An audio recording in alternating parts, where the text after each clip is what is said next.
The Key Collector Comics mobile app for Apple and Google phones. It is the world's first database that focuses exclusively on key issues like character first appearances, iconic covers, valuable issues, and stories that made a significant impact on the history of comics. It's a free mobile app.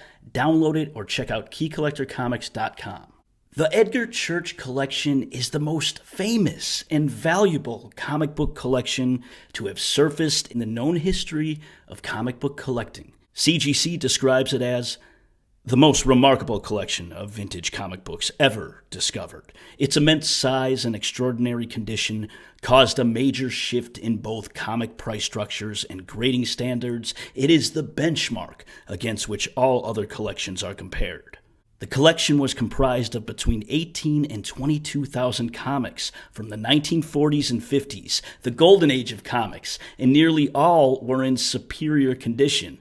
For example, Action Comics number 1, the first appearance of Superman, is estimated to be in 9.4 or 9.6 grade, which would make it the world's finest copy that exists. But the owner has not gotten it officially graded. Well, here is the story of how the Edgar Church Collection was discovered in the words of Chuck Rozanski, owner of Mile High Comics, from his blog on milehighcomics.com. It was the winter of 1977 when a call came into the Mile High Comics store in Boulder, Colorado. This call was from a friend of ours who was a clerk at a science fiction bookstore down the street. They gave us the number of a realtor who was looking to unload a large batch of old comics.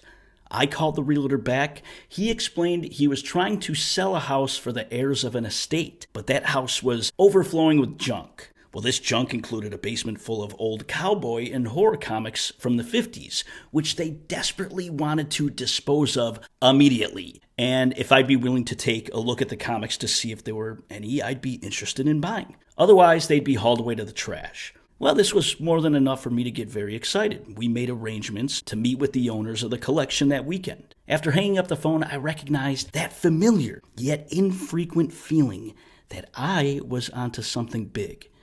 But these familiar yet infrequent feelings that emerge when fate encounters good fortune were oftentimes fleeting after the prospective treasure trove winds up being more myth than material. But the realtor characterized the collection as a massive quantity of comics, and better yet, a massive amount of books from the 1950s, and that was good enough for me. Little did I know, fate was awaiting in that house. But to do the story justice, let me briefly tell you what led me to being in the position to receive that call. Starting in 1969, I began running advertisements in a publication called Rocket's Blast Comic Collector. It was a comic book fanzine, an amateur publication run by comic enthusiasts, comprised of articles, fan art, and most important, for me at least, advertisements for comic vendors who sold back issues. By 1972, I had accumulated over 8,000 comics and was ready for bigger things. I rented a booth at my first National Comics Convention. This convention, called Multicon, was held in Oklahoma City, and I grossed $1,800 during that show. It was a huge sum for a 17-year-old for just one weekend's worth of work. But what was more significant about that weekend was that my path had become illuminated. My future came into focus. I wanted to sell comic books for the rest of my life. But not all of life's dreams are so simple once realized. There was this matter that I needed to attend to called college. And I had an ROTC scholarship. The criteria for me to receive the scholarship was a commitment to 4 years of active duty in the Army upon graduating college, plus 2 years in the reserves. But if my life had taken a different direction before my sophomore year, I could quit ROTC and forfeit my scholarship, or else I'd have to serve the full 4 years. And I was at a crossroads: comics or combat. I said goodbye to the ROTC and stuck with Marvel and DC. Well, not just Marvel and DC, but it was the cleverest way to end that chapter of my journey in a rhyme. My inventory of comics continued to expand in the first years as a comic seller, and I took the plunge into becoming a professional comic book retailer. Now, inventory of a niche collectible like back issue comics, it's a constant challenge. The process of accumulating and selling comics is a lot like being a traveling water salesman in the desert. If you're equal parts savvy and lucky, you will encounter the next oasis before your bucket is dry. So out I stepped onto the arid plains, which was, in fact, the 1974 Summer Comic Book Convention circuit. And it wasn't water that I was going to sell, it was comic books. And the bucket was actually my parents' 1963 Chevy Impala. I spent 4 months out there on the road. I slept in the back of that car alongside my comics and sometimes on top of them. I slept in parks and parking lots and the occasional hallway of an apartment building. And when the summer ended and I returned home, I had even more inventory than what I had left with, and enough money to pay my own tuition for the fall semester. Right after the fall semester began, I came across an ad in a newspaper that a science fiction bookstore had opened up in Boulder. It was located in an old bank that was built at the turn of the century. I went to the store and asked if they would sell my comics on consignment so I could generate some funds during the off-season while I attended classes. The owner wasn't keen on the idea. She felt consignment deals were a hassle, but she countered with an altogether different offer. She led me toward the back of the building and stopped before a doorway. There was a room, roughly 1,000 square feet in size, brick walls, no lights, and close to 100 years of dust that carpeted the concrete floor. And if I cleaned up that area and gave her 10 bookshelves to house her overstock, I could rent the rest of the space for $95 a month. Well, I accepted her offer. And with that, the first Mile High Comics store was born. Fast forward to present day, Mile High Comics is a 45,000 square foot megastore in Denver, Colorado. So there I was, running my first little store on a collision course to encounter the greatest comic book collection that the world had ever seen, and in all likelihood, will never be outdone. Now, you may be thinking, well, why didn't you just continue on with the story after you and the realtor set up a meeting to look at this collection? No one clicked on this video to hear your life story, Gramps. But the reason why I provided the background is because it is often said about my success, well, you got your start in selling comics when you lucked into that big collection of old books, which isn't true. For years, I sold comics at conventions, antique fairs. For this to happen, I gave up a full scholarship to pursue my dreams of selling comics. There was a lot of uncertainty in this. There was a lot of risk. Sure, I had discovered my life purpose early in life, but just because I discovered my purpose was no guarantee the world would allow me to succeed in my goals. Had I not declined the scholarship, had I not amassed enough inventory to approach the store owner with consignment, had my business not been top of mind even during my studies, I wouldn't have sought out the opportunity that led to my first store. And to be clear, I didn't set up shop and get walloped with an invitation to this comics equivalent of El Dorado the next day. By the time I had made initial contact with the realtor, I had been selling comics for 8 years. I owned a chain of 3 stores in the Colorado area, but I certainly was not getting rich. In fact, I was in a position that most entrepreneurs can probably identify with. I needed a big break. I needed something extraordinary to take my business to the next level. And that science fiction store with an ad in the phone book that mentioned my comics was what made the realtor reach out to them, who in turn passed the message along to me. Okay? So a meeting at the house. There was the formality of shaking hands, walking up steps, being led through the house to where a door led to a basement. From the top of the stairs, I could see stacks of comics side by side in a row obscured the tile floor. Each stack was approximately 75 to 100 comics deep. The further I walked down the stairs, the more stacks I could see stretching back from wall to wall. The titles I could see on top were predominantly Dell Westerns, but I also saw an occasional EC issue, pre-code horror, and a few older DC superhero titles. So, suffice to say, by the time I reached the bottom of the steps, I was buzzing with excitement. I started by looking through what was closest to where I stood. With each stack, I realized I hadn't just encountered a gigantic collection, but I was standing at the threshold of an incredibly well-maintained mass of old comics. Now understand that the whole concept of valuable comic books wasn't even a thought to people buying comics in the 40s. Comic books were read, they were passed around, they were read again. People weren't taking care of them for what they were. what they could be. So after giving the comics a general assessment, I reported to the owners an indication of what the price guide estimated the resale value for some of the books. I quickly realized they were less interested in resale value and more interested in knowing if I was willing to take the entirety of the collection. Absolutely, I answered, and began discussing the transaction, knowing I couldn't pay up front. I didn't have cash on hand. Now, you may be wondering why I was short on cash despite owning 3 comic book stores. Well, my business was young.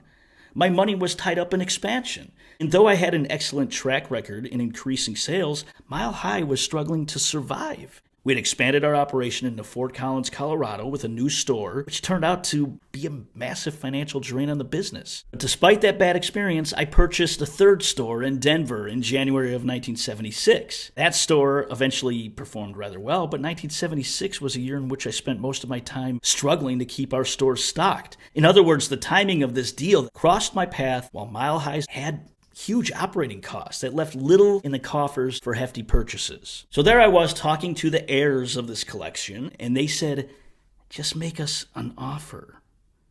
Okay? And offered a price per frying chicken box. That's right. I said a price per frying chicken box. What the hell does that mean? In the days before the invention of long and short boxes, chicken boxes were a primary tool for comic book retailers and collectors. A typical box held 550 newer comics or 300 Golden Age larger-sized comics. The sellers accepted my first offer on 2 conditions. 1, cash payment. 2, beyond what I hauled out of the main room in the basement, I also had to clean out the closet. Closet? They led me over to a door and swung it open. This wasn't a closet you'd hang jackets or a store never to be used against sports equipment. This was a walk-in closet with depth, completely filled with ceiling-high stacks of even more old comics. Now, what I had already seen was nothing that blew the doors off of other deals I had happened upon. I had a pretty good idea that most of the comics in the main room would sell for between $5 and $10.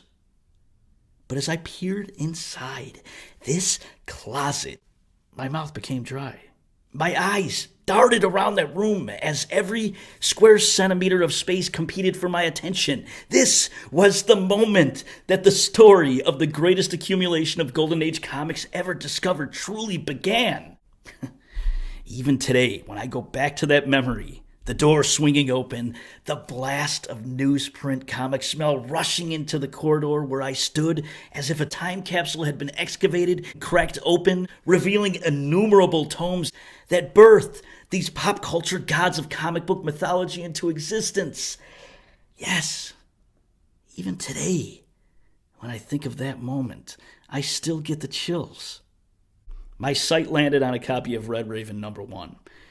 One of the rarest Marvel comics ever published, printed in 1940. And where I stood, there was probably little difference in the way that it looked today than it did when it was printed decades ago. As I stood there, awe gave way to anxiety. What if this deal falls through somehow? I mean, we had already agreed on a price per chicken frying box, and this was without me having the knowledge of the heart and soul of this collection. I was waiting to see if the owners wanted to renegotiate, but they didn't. And my fear that the deal would collapse was lessened. With each trip I made to the van I had parked outside loading boxes in pairs, the magnitude of this significant life event began to set in. I had spent years building my business day by day. The successes, they come in bits and pieces to make up the whole of something that you can say you built brick by brick. I was struck with a range of emotions that I'd imagine lottery winners experienced. Joy, shock, elation, fear, uncertainty. With each new discovery I'd made, picking through a fractional percentage of those stacks, I became more certain that this was going to completely change my life. It took 2 hours to fill my truck. The heirs to this collection wanted the main room of the basement cleared first, and that alone was 10,000 comics. Filled the van to capacity. I would have to make a second trip to clear the closet, but the children of Mr. Church had plans that prevented me to return that evening, and they wouldn't be able to meet again until the following week. Now, there are no words to describe the feeling I had, knowing what was in that closet that I had to leave behind for a week. But I suppose Agony will suffice. There was no guardian, no curator to oversee the safety of what was so precious in that closet, with a padlock latch but no padlock. The man who so lovingly cared for those 8,000 remaining books was no longer there to ensure their safety, and I, quite possibly the only other person who understood the value of what existed in that basement, watched the house in my side mirror slowly disappear into the distance as I drove away. And I say slowly, because the teetering stacks of what represented a part of my livelihood precariously swayed with each bump in the road as I drove home. So to my fellow motorists, honk all you want, but it won't do you any good. I returned home late in the day and set to the task of emptying the van. No way was I going to leave even the less valuable portion of the collection overnight. At the time, my wife and I lived in a second-floor apartment. I spent 2 hours carefully hauling up the stairs, stacking them in our spare bedroom in 3-foot-tall piles, and by the time I finished, I had the room filled wall to wall. Once I had the books unloaded, my mind turned to the 8,000 books I had left behind. I had a deal to buy them at the same low price, but I was out of money. I reached out to my best customer in the store, who had been a computer programmer for Dell in 1977, and I explained to him what I had happened upon and proposed he front me the cash for the rest of the collection, and he could choose from a portion of the books 40% off what the price guide valued them at. He agreed, and just that easily, I was relieved to have the cash for the rest of the collection. That next week passed so slow. But when Saturday morning finally came around, I arrived at the house to find the heirs were there waiting for me, and the basement was just as I had left it. I immediately started hauling comics from the walk-in closet. During the week, I had been waiting to return, and I had dreams that the rest of the collection would continue the progression back into time that I had observed when I loaded the first batch of books. But this was beyond my wildest dreams. There I was, almost done loading up the van, and it was at this time that I surmised that this was the best comic book collection ever discovered in the history of comic collecting. And speaking of comic history, Mr. Edgar Church was apparently the first person to have issues reserved for him. He had one copy of every comic book printed, put aside for him, starting with Action Comics number 1. His comic subscriptions were active between 1938 and 1953. As I said my goodbyes to the heirs, they asked me if I had any interest in old magazines. I assured them, yeah, I did. And they led me to a room in the far end of the basement where the magazines were primarily weird tales, spicy detective pulps, and I didn't have much experience in that. But I had some friends in Boulder who sold them regularly, and if they wanted, I could bring them the following week. I had an ulterior motive that prompted my return, and I didn't want it to interfere with securing this collection. You see, as I was hauling the books from the basement to my van, I noticed piles of trash waiting to be carried away that I could see was a portion of Edgar Church's life work. Mr. Church was an artist who worked for the Colorado Telephone Company, providing illustrations for phone book advertisements, and he had amassed a huge library of clip art that he curated on his own over his lifetime and organized them into an impressive personal databank. Among all of this was also his personal artwork that the heirs to his estate seemed indifferent to celebrate or preserve. I felt a kinship to Mr. Church as a comic fan, and I realized this legacy of what he had left behind and what it was going to mean to the world of comic collectibles. And I suspected others would be curious as to the origin of this magnificent collection as well. I desired to gather every scrap of his life that I could salvage, with the thought that I could possibly one day tell his tale. So a week later, I brought my friends back, and they quickly negotiated a deal with the Church heirs, but when they began loading the magazines, we were shocked to notice that the middle books on this huge shelf were ruined. So there was this pipe running over the top of the bookshelf with a pinhole that leaked water over the stacks for some time. And when we tried to pull them off the shelves, all the issues in the middle were bonded together in this huge mass of black fungus. And all I could think about when I saw those books was how thankful I was that this disaster hadn't happened to all those wonderful Golden Age comics. But still, there were enough in acceptable condition to make the trip worth it, and they took the route that I was familiar with to load up the inventory. I took this opportunity to discuss with the heirs the clip art library and artwork of Mr. Church that was in the process of being discarded. I hadn't figured out how to go about determining their indifference for their father's personal effects. After witnessing the entirety of what the man owned, I could venture a guess that his collecting habits presented a financial strain on the family. Noticing the padlocked closet that led to the comics, I could also reasonably speculate there's possible an animosity toward what the man claimed as his and his alone. Regardless, I had offered his family a sum of money that I was able to cobble together with what I had sold since picking up the first haul of comics, with the intention of using it to preserve his legacy. So they agreed to the deal, and it was during that time that I learned Edgar Church was still alive. But he had been struggling with a debilitating illness. So even more so, I wanted to make certain what was important to him was important to the world at the end of his life. About 6 weeks after I had saved the collection from imminent destruction, I drove 20 hours to attend a one-day show in Anaheim, California, with about 2,000 books from the recently acquired collection. I had arranged in advance to have a single table in the back of the room, but before the room even opened to the public, the comic dealers clustered around our boxes and a feeding frenzy began. Within the span of 30 minutes, we sold $4,200 in comics, and by the time the room opened, practically every dealer had purchased books from us. What I learned from this experience was to not price the comics from the Church Collection at Overstreet guide pricing. And I firmly believe that I could have crashed the entire Golden Age market nationwide in 1977 if I sold all the church books at suggested guide price.